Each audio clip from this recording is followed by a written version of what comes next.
Bir gülüşüyle seni senden alıp haraç mezat satılırken insan paha biçilmez elmas olur, sarılır sarmalanır yürekte.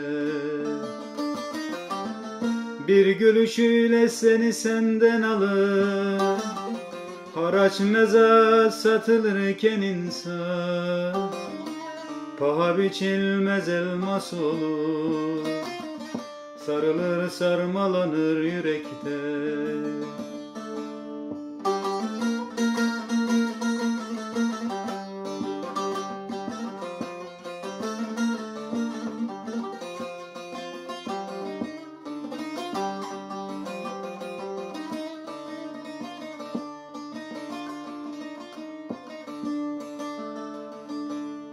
Zaman mekan farklı olsa da tutuşur insan şiir misali.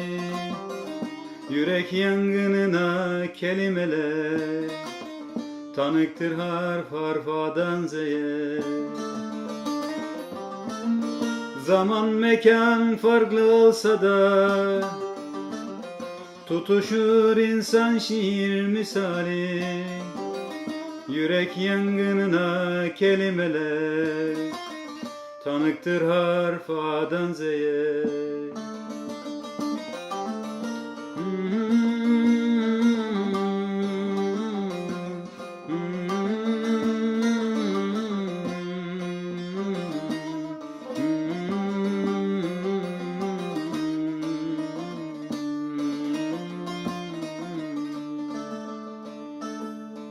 Aydınlanır dünyam güneşle, gönül dergahı seyran olurken,